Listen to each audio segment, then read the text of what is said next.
हाल ही में उपभोक्ता नियमों में परिवर्तन किया गया है। उपभोक्ता संरक्षण नियम 2021 क्या है, आइए चर्चा करते हैं। साथियों, हाल ही में उपभोक्ता संरक्षण अधिनियम के अंदर 2019 जो है उसमें कुछ परिवर्तन करके जनता के सामने नोटिफाइड किए गए हैं। क्या होता है ये, आइए मैं बताता हूं।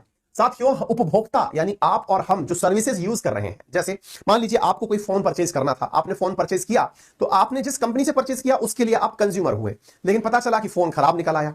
फोन खराब निकल आया, अब आपने फोन अगर वन प्लस का परचेज किया था, मान लीजिए आपने 50,000 से कम का फोन परचेज किया था, तो आप शिकायत कहां करें कि साहब फोन खराब निकल आया, कंपनी वाले सुन नहीं रहे हैं। आपने फोन 1 लाख रुपए से ऊपर का परचेज किया था, शिकायत कहां करें।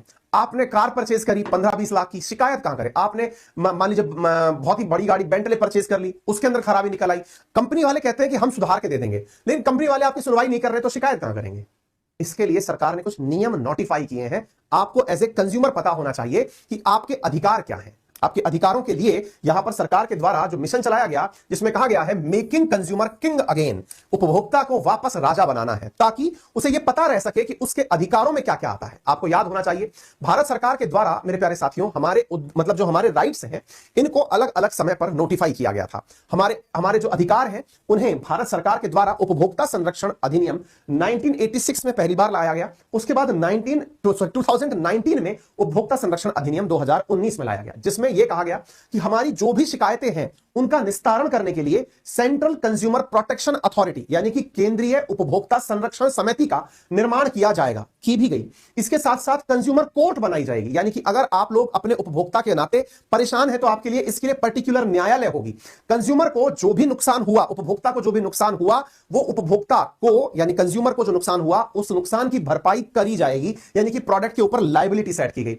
पहले यह हुआ करता था कि आप अगर जिला हेडक्वार्टर पर हैं तो जिला हेडक्वार्टर पर आप उपभोक्ता मामलों में 1 करोड़ रुपए तक की शिकायत उपभोक्ता न्यायालय में कर सकते थे। मान लीजिए आपका प्रोडक्ट 1 करोड़ से कम का है, तो आपके प्रोडक्ट में अगर कोई खराबी निकल गई, कंपनी वाले सुनवाई नहीं कर रहे, तो आप डिस्ट्रिक्ट जगह पर, जो डिस्ट्रिक्ट में उपभोक्ता न्यायालय है, वहां पर 1 करोड़ तक के मामले ले जा सकते थे।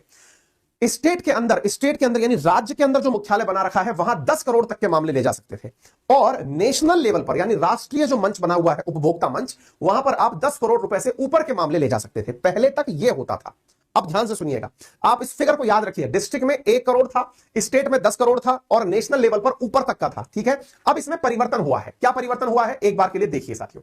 इसमें परिवर्तन कुछ इस प्रकार से किए गए हैं कि आपको अब डिस्ट्रिक्ट लेवल पर 50 लाख तक के ही मामले सुनाने होंगे, यानी कि आप डिस्ट्रिक्ट लेवल पर 1 करोड़ की लिमिट नहीं है, 50 लाख के मामले हैं तो डिस्ट्रिक्ट पर जाइए। इससे ऊपर का मामला है तो 2 करोड़ रुपए तक, 50 लाख से लेकर 2 करोड़ तक। पहले क्या था, 1 करोड़ से लेकर 10 करोड़ तक था। ये पेपर में पूछे जा सकने वाली चीजें हैं।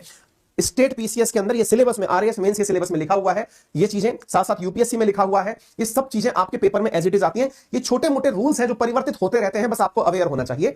इसके अंदर साथियों 50 लाख से लेकर 2 करोड़ तक की जो शिकायतें हैं, ये आप स्टेट कमीशन के पास ले जा सकते हैं। और इसके बाद में 2 करोड़ रुपए से ऊपर की जो शिकायतें हैं वो नेशनल कमीशन तक ले जा सकते हैं। पहले क्या था, पहले 1 करोड़ तक तो डिस्ट्रिक्ट के पास था, इसके बाद में 2 करोड़ तक, 10 करोड़ तक का मामला राज्य के पास था और 10 करोड़ से ऊपर का मामला केंद्र के पास था। इससे क्या फायदा होगा, फायदा यह होगा कि आप 50 लाख से ऊपर के मसले में जब राज्य में जाएंगे, ऐसे समझिए डिस्ट्रिक्ट कोर्ट की जगह आप हाई कोर्ट जाएंगे, तो होगा ये ना, आपके केस की ग्रेविटी बढ़ गई। पहले ये होता था कि आप छोटे मामले जो है, अधिकांश जनता जिनसे जूझ रही है, वो सारे के सारे मामले नीचे ही निपटाए जा रहे हैं, तो सेटलमेंट हो जाता था।